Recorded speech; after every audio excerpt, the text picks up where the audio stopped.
You see, here's something interesting to look at. I believe, or I can clearly see, it's not just a belief, that we have been taught to automatically lock ourselves away from the access to our subconscious mind. This movement of not being able to enter the subconscious mind is the resistance of the feeling that feels negative. So let's take an example.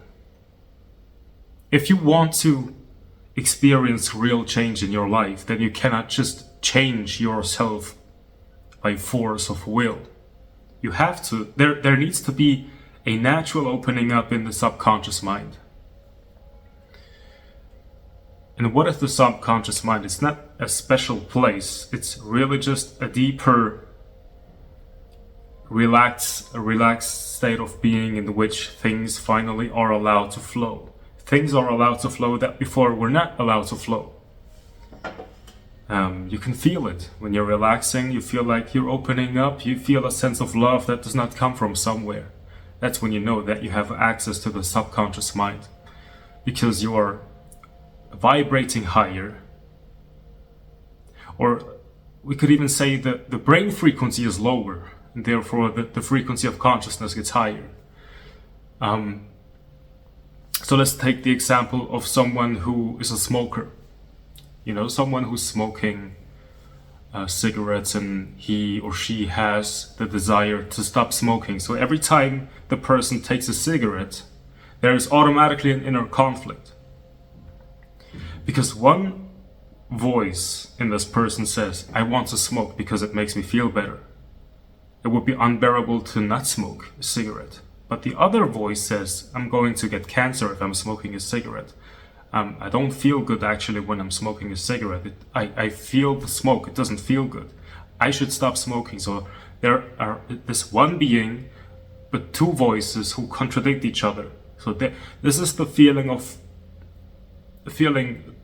torn apart. It's like there's inner conflict. I feel like I'm breaking apart. There are like literally two voices inside of me. They want different things, and now they are in conflict with each other. It's like a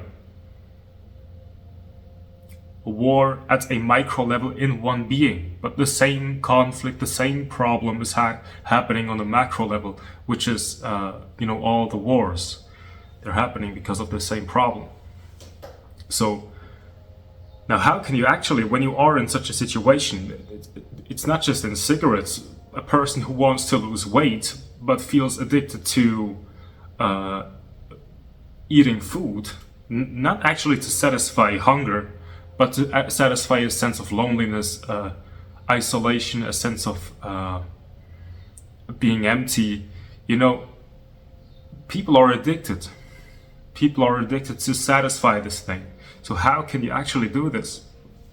Now, in the moment when you feel the urge to do something that you actually don't want to do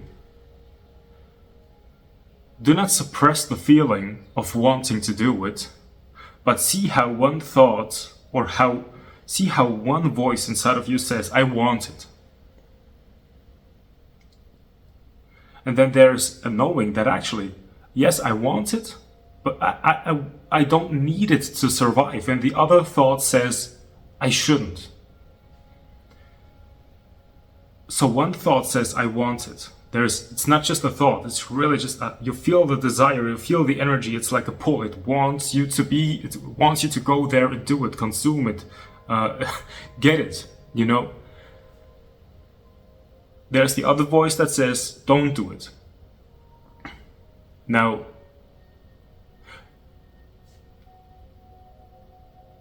the first thing is a real thing. It's an energy that wants you to go there because something wants to be compensated.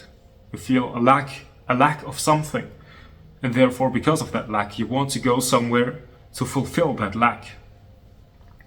And the second thought has been taught to us. So society says you shouldn't be angry, you shouldn't be sad, you shouldn't be weird, you shouldn't be this and that, all these rules.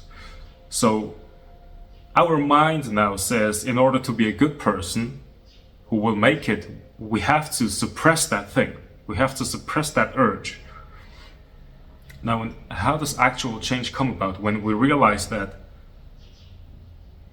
the second thing that we have learned, the second thought, I shouldn't thought, I should change, I should suppress myself. That was thought, that was taught by society, in kindergarten, in school, in workplace, wherever you are, or whatever you have been through in your childhood. This time, so whatever happened then and there, something or some person or some system has taught you to suppress your desires, to suppress whatever is naturally coming out of you. Now you're still operating by the same thing, but this is also the very reason why you don't have access to the very thing that you have to look at, because when you're looking at it, this is the very axis that will lead you to the subconscious mind, which is the place where actual change can begin. Now let's again take the example of someone who's smoking cigarettes, and you can apply this to whatever you want, whatever's actually relevant in your life right now. You have cigarettes at home, you want to smoke a cigarette, but you haven't smoked it yet. One part of you says, go and get it. Another part says, you shouldn't. Now there's an inner conflict. Now, use that moment before smoking a cigarette to feel the desire. Just say to yourself, I'm going to totally look at my desire to smoke a cigarette without suppressing it.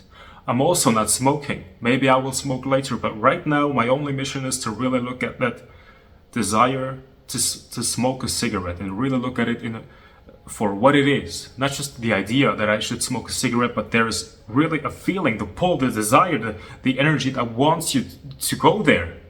Look at that energy, totally. The energy, not the idea about the energy. Don't call it desire. Really, just in your real experience right now, what is the thing that wants you to go there and smoke a cigarette? And when you're looking at it, you will see that this is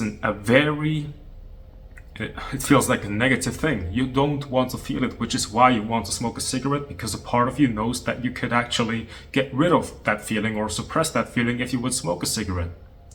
So there is a feeling that is very unsatisfying. You're looking at it without trying to escape.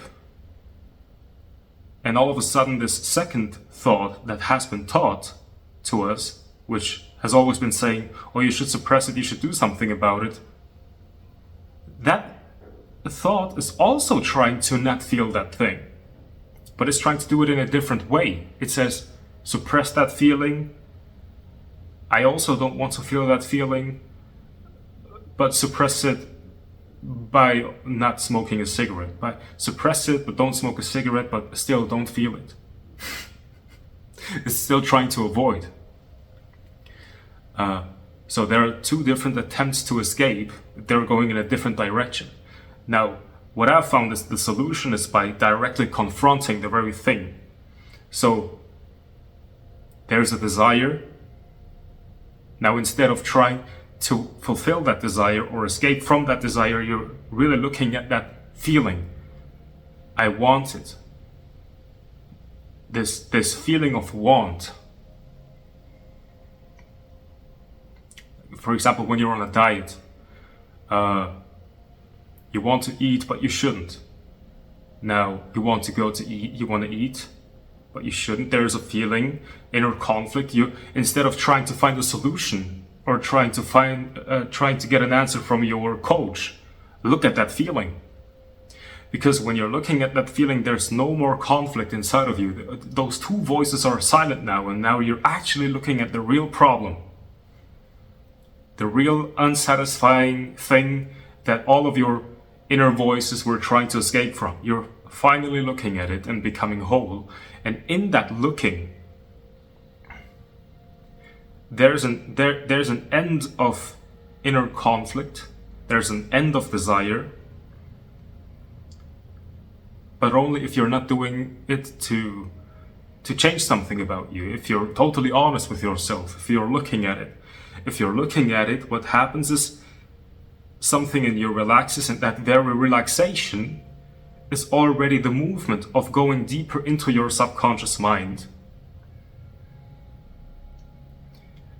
Which means once you are in your subconscious mind, you don't have to do anything consciously to change something inside of that subconscious mind, but being in your subconscious mind, relaxing into it, is already the change. It means you learn to regulate yourself without having to find something outside of you that will regulate it for you.